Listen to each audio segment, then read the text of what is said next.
What is going on, everyone, and welcome to the Philly Frenzy podcast. What's going on, Rob? What's going on, man? I think we're tuning in for some breaking NFL news today. Yeah, so today we actually were not scheduled to do an early podcast. Yesterday we were scheduled to do New York Giants special edition Wednesday.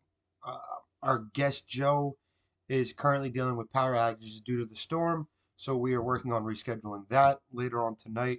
We do have Stinsman's Diamond starting up and possibly a 2K NBA 2K pod coming towards you guys. But for right now, today we are going live, speaking on the big breaking news of Carson Wentz being traded from Philadelphia over to Indianapolis.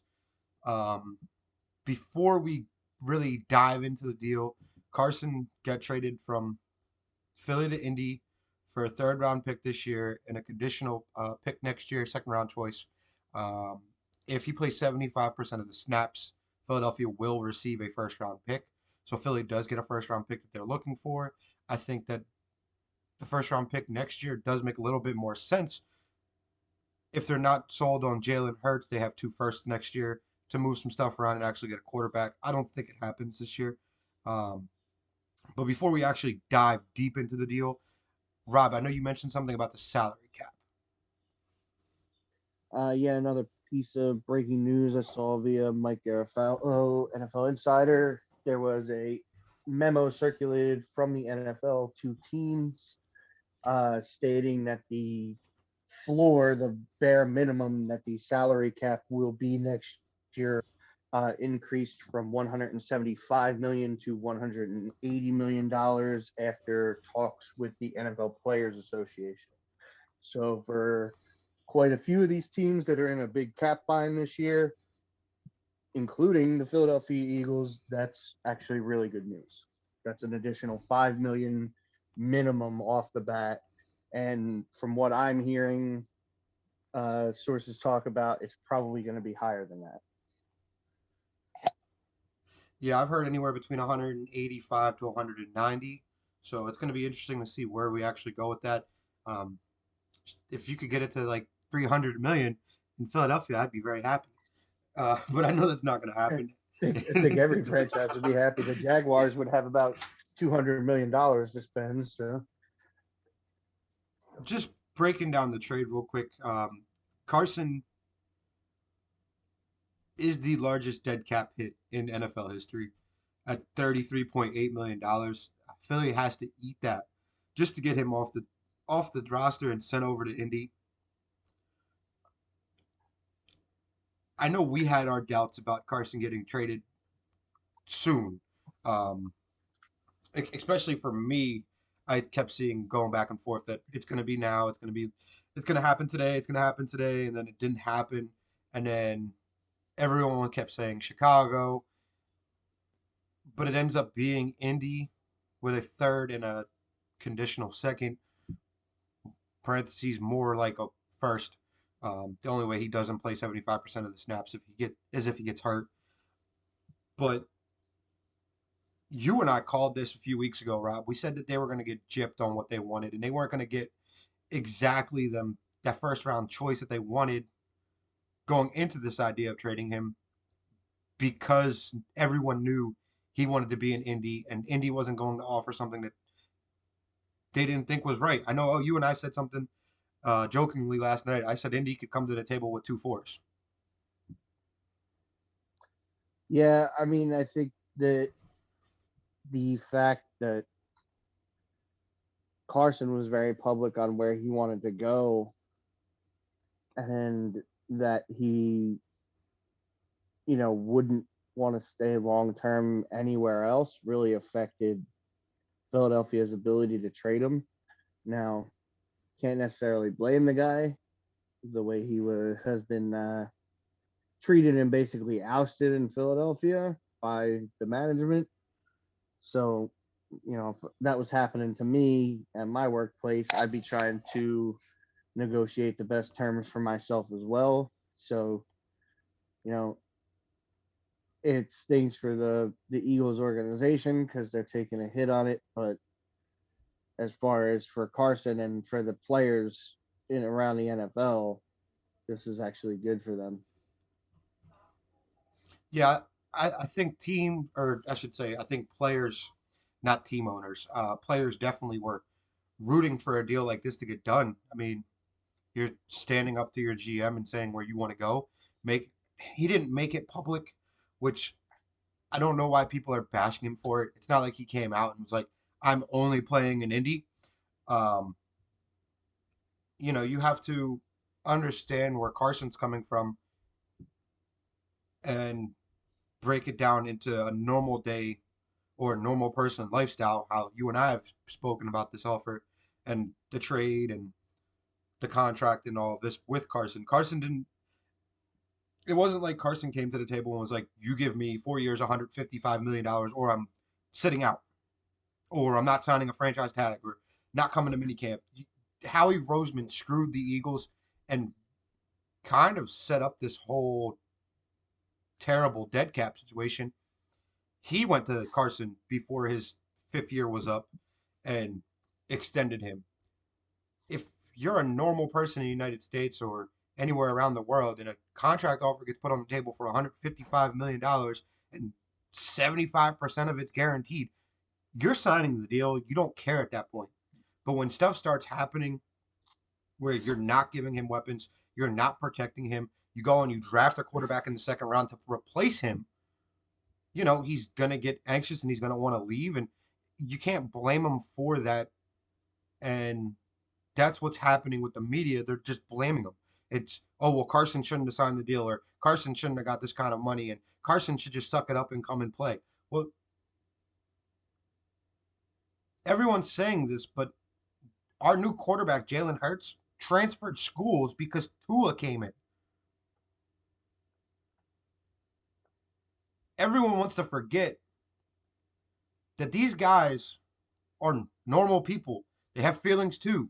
So when they're accustomed to having a job or being the big superstar in college and then come to the NFL and then get treated the way that Carson got treated in Philly at first, where it was everything about Carson, you just didn't give him any weapons, and it was Carson's the MVP. Carson did this, Carson did that, and then you turn around and you draft a guy who's going to replace him.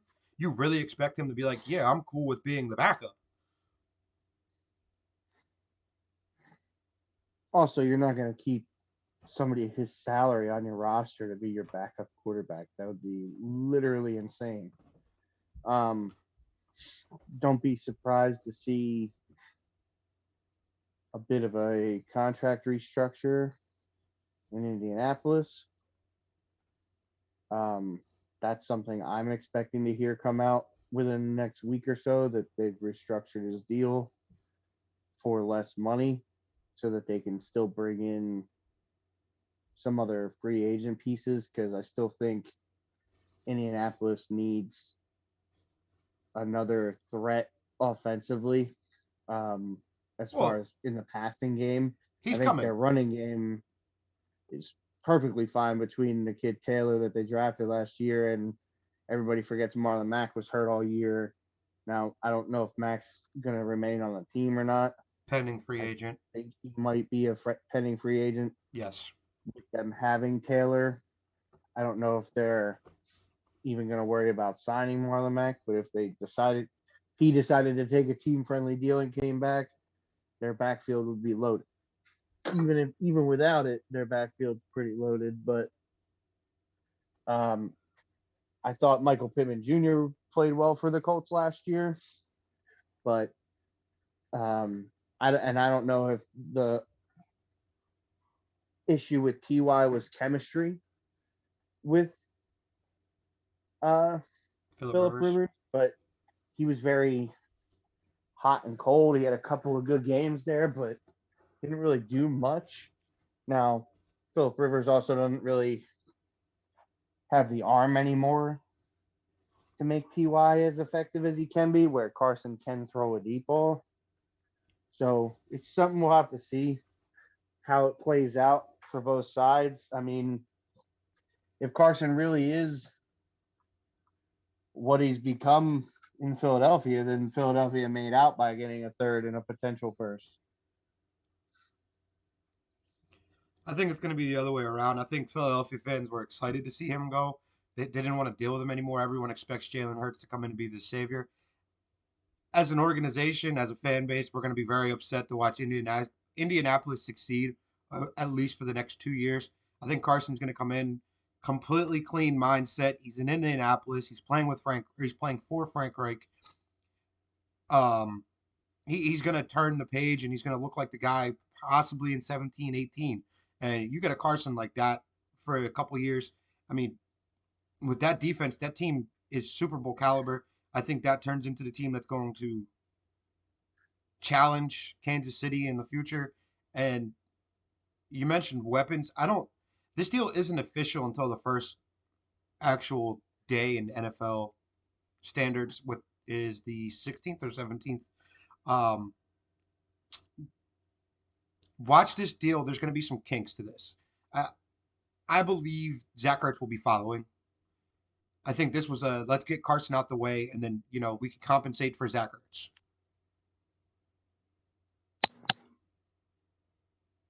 Yeah, I mean it's definitely possible. Ertz could follow to Indianapolis. He's another guy I could see Philadelphia kind of having to move,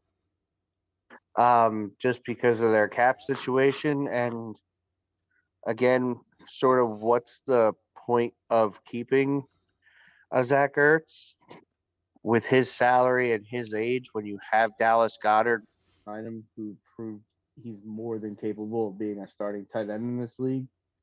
So Ertz, I could definitely see him on the move. I could definitely see Indianapolis being an interest. Sorry about that. An interested party. So we'll have to see as things play out. This deal isn't the one that I would have wanted. Um, I don't have an issue with the compensation they got back with Carson because of everything going on. You knew they weren't going to get much for Carson, but looking at the numbers, I'm very upset with this team because this team is ruined. You traded Carson. If you trade Zach Ertz and two post June 1st cuts, more than likely coming Alshon Jeffrey and Malik Jackson, that's going to put you at $64 million cap hit for this season, which is a third of the cap. So Howie has done a very poor job. And for you to walk away with a third this year, giving you, I believe, 11 total picks after compensation picks come in. 11 picks isn't going to build this team. 11 picks is going to get this team a top 5 pick next year. If this was anybody besides Howie Roseman making these calls, there's a chance this team would be really good next year. But Howie Roseman's not a football guy. Howie Roseman is a calculator guy. He doesn't sit here and watch ESPN. He sits here and he plays, oh, what's 4 times 2? Oh, okay, that's 8. I'm going to be able to, do nothing with it because I have no money. This whole Marlon Mack and Xavier Rhodes and Trey Burton are coming to Philadelphia. They're not coming to Philadelphia. Nobody is coming to Philly. They have no money. This deal hurt the Eagles more than actually keeping Carson on the roster as a backup. Yeah, you would have had to pay him the $10 million cap, the $10 million signing bonus. But you just have to eat $34 million now. When you have a team that's completely in the dumps, this team's a dumpster fire. And you expect to be like, oh, we could just trade these two guys away, cut these two guys. Oh, let's not forget that we're going to more than likely cut Deshaun Jackson, so that's probably more of a cap hit. The dead cap is not something that Howie's looking into. He's overlooking it and expecting everybody to be like, oh, well, we could fix this team. You're not going to fix this team this year. Hopefully, you're released after this year. And whoever comes in next year is going to have 2 first-round picks. Realize Jalen Hurts isn't the answer. Realize that this roster isn't the answer. And cut everybody.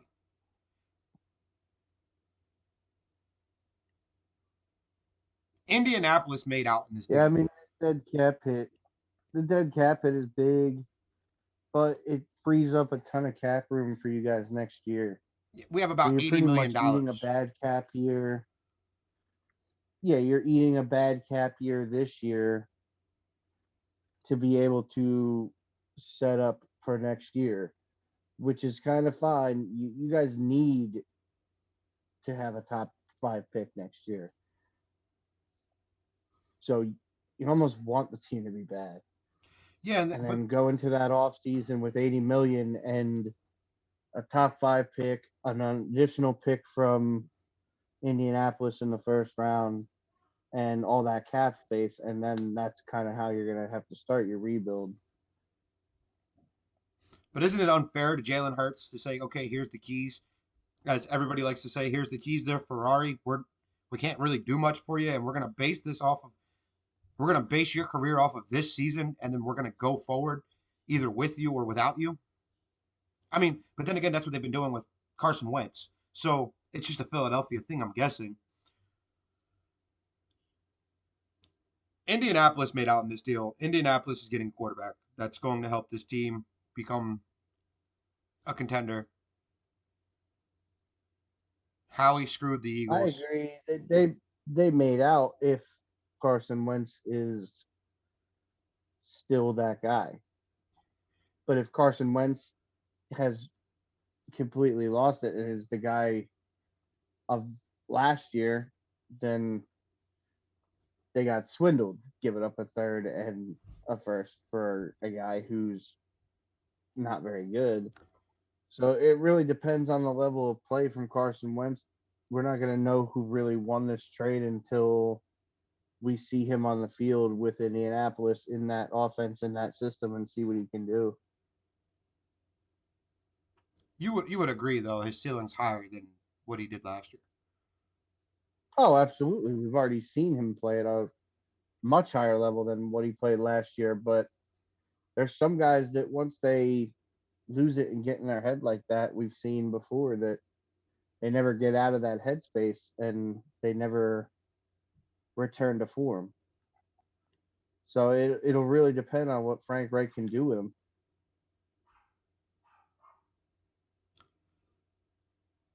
All right, that is our segment on Carson Wentz. Appreciate everybody who listened, watched, and Carson, bring Indy a ring. Everyone knows it's my second team, Peyton Manning, so I get to continue to root for Carson. Hopefully, he's better than what he was in Philadelphia.